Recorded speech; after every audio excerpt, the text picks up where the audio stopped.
Welcome to the place where we learn about and learn from the leaders in our field who are powering human creativity. I am Aaron Dworkin, and this is Arts Engines.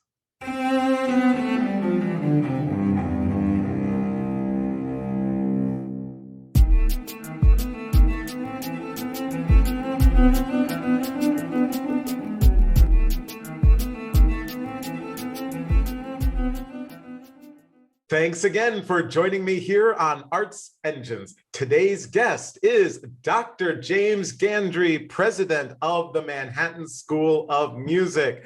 Jim, welcome to the show. Thank you, Aaron. It is such a joy to be here. Thank you for inviting me to be a part of it. Well, and this is, especially rewarding for me. I've had the opportunity to know you for many years and to see your work firsthand, and your leadership, which I thought would be a really great thing for us to kind of focus on. We have, a lot of our audience are either aspiring leaders who hope to be in these leadership roles someday, and or are current leaders, but facing different challenges and all of that. And you've had just extraordinary, to just say, president of Manhattan would be, you've got Roosevelt, and you've a performer leading in performance literally all over the world, and you've literally kind of written the book and dissertation on what conservatories are in the field, and so I think that you are truly the expert.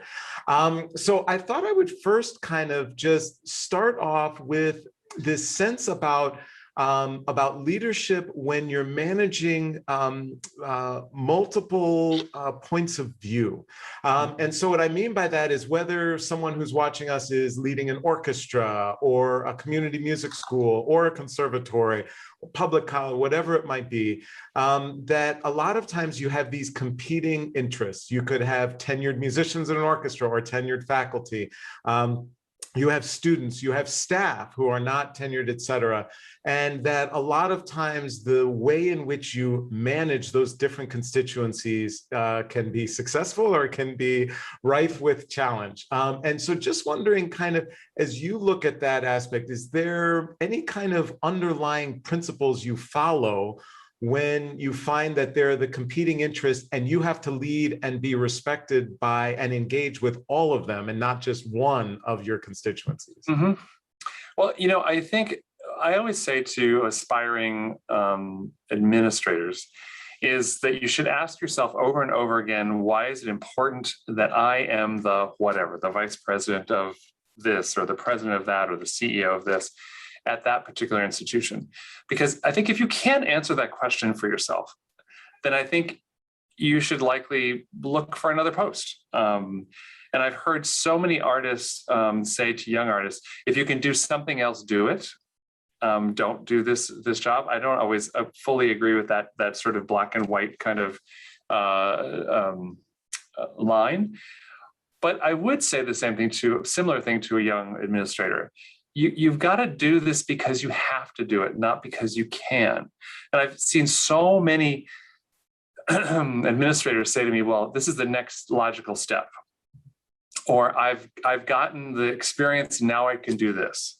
And that's when I go back to, but why is it important that you do this? Why are you motivated? Is why must you do this? Because if you're doing it, otherwise you're going to run into trouble. The other thing I would say with this is to never take yourself too seriously. No matter what level you attain, you're always a servant to the people you lead. And I know that servant leader idea is some people may say it's hackneyed and overdone and whatever, but I really actually do believe that. And I think you are the servant of the people you lead, and you must always take into account their needs. And so that gets back to the sort of the beginning of your question, which was, how are the competing interests of the faculty, the staff, the board, excuse me. And, those are all, they can be very, very disparate differences between those, as I know you know very well. Normally over my career, and I've been in this business for almost 35 years, because I'm kind of old and creaky at this point, is that you almost always you can find something that fits everybody, but it's a lot of discussion. It's a lot of bringing people into understanding and challenging them and doing it, but not doing it in a heavy-handed way. But that discussion with the individual groups, I find almost always leads to some kind of common ground where you can get things done.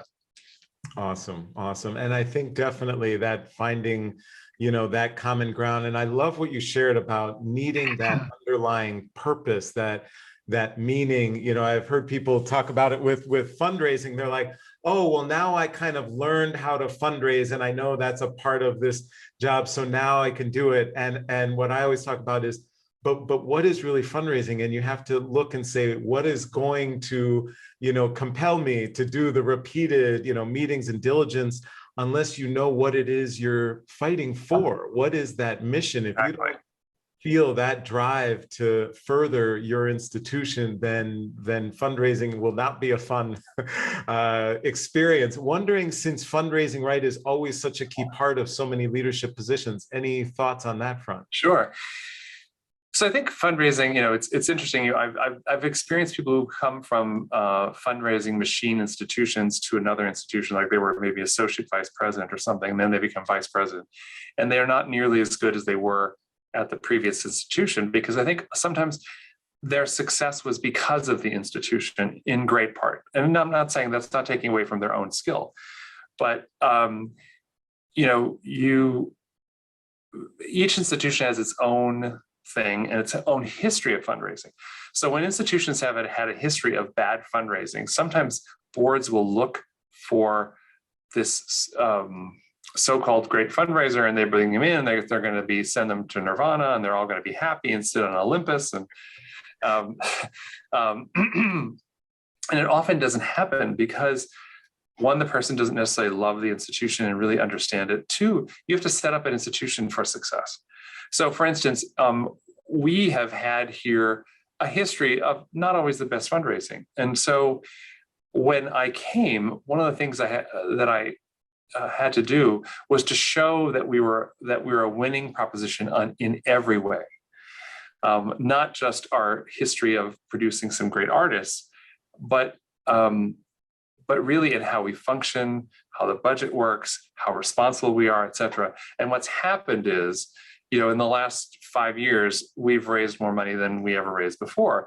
But it took my first 3 years. I had to spend my time in my first 3 years sort of laying that groundwork. And so, again, I think unless you really love the place, like I truly love this institution. I've been here for 8 years, and I was here for 15 years, 13 years before that.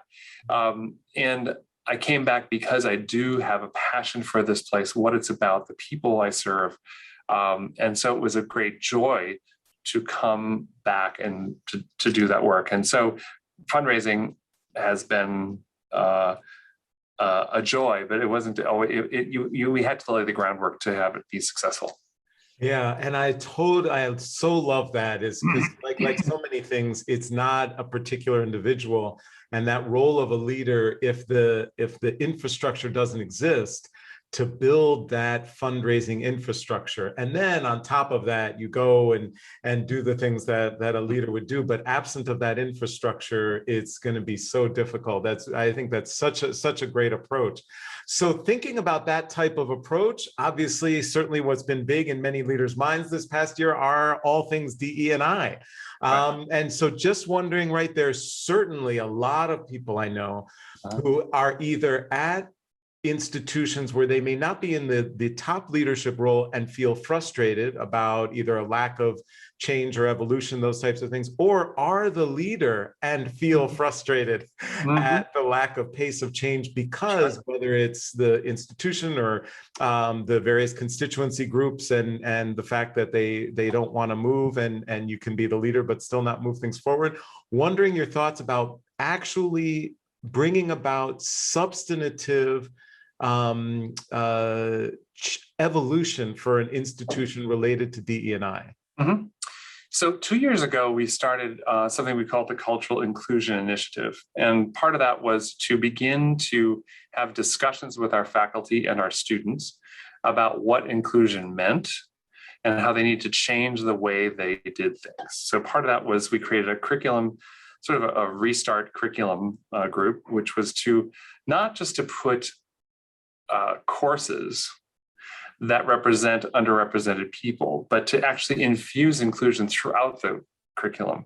Because I think if it just gets, these 10 courses and you can say, oh, good, I checked that off and we're good, it's not bad. It's better than nothing, but it's not the way that I think you actually change an institution. So then this last year, after George Floyd and all the other heinous murders that unfortunately not new, but they came in a group that we and they had so much publicity that we actually, within about 5 days, I went from having a discussion about something new, which we call the Black Creators Project, to just sending a memo to the institution to the community saying, we are going to do this. And what that meant was that there had to be a creator of African-American descent or from the African diaspora who is part of every single performance we did. So, excuse me. So what that meant was mostly composers, but that wasn't always the case. Sometimes it was directors or dramaturgs or choreographers or whatever it might be, depending on the discipline. And then we also, and that was, I can't tell you how many wonderful messages I got from faculty and students, excuse me, allergies, saying that how much this meant to them and how much they grew because of it and how much they changed and how much they didn't understand. We had faculty members in some of we had dozens and dozens of events and workshops here for faculty and students.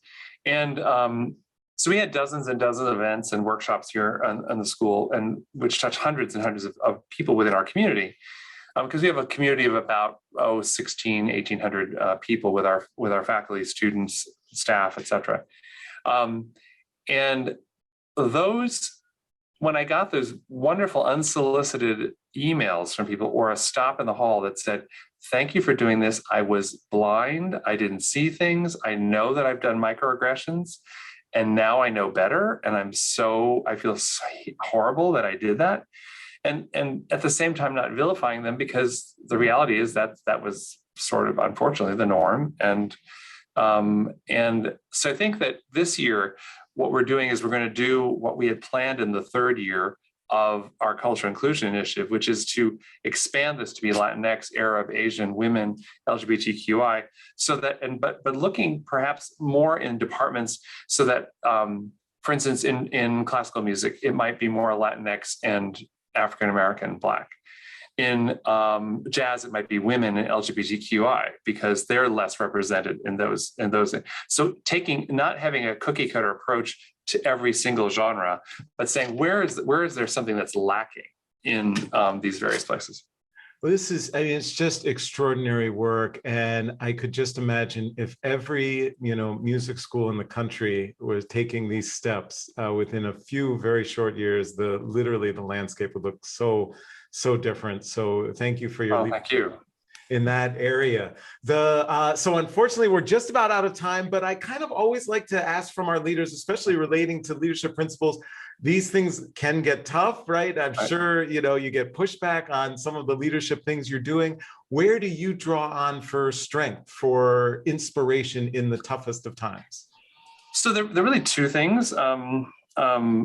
Well, three, I would say, actually. I'm going to add a third thing to this. So the first is my students. I get so much inspiration from them. I live on campus. So we have two large-ish buildings for a school of 1,000. And I live in the residence hall. My husband and I do. And so I see them really regularly, and then going backstage, et cetera, talking to the halls, asking them how the Strauss is going. How did you like playing Adolphus Hailstork's piece on that chamber music concert that you were just on? And did you know that he was an alum also? And those kinds of interactions, when it's about music or when it's just about, I don't know, whatever it might be, are just, they propel me through the incredibly stressful and sometimes just never-ending job. And that goes back to what I said earlier about you must be able to do this, because if you're not, you're going to just tire out. You're going to completely peter out and not be able to do the job. The second thing is my husband. We've been together for 24 years, and he's just a constant rock and support for me. And then lastly, the thing I added was my garden. So one of the things that we're lucky to have in the president's residence here on campus is there's a very large terrace. And so I have this very large garden with about 100 different plants and trees and things on it. And you'll have to come see it. And it's something that allows me to get away from it all and sort of put my hands in dirt, see things change and grow. And no one talks back. No one asks me questions. That evergreen tree just does not ask any questions. So it's a wonderful refuge.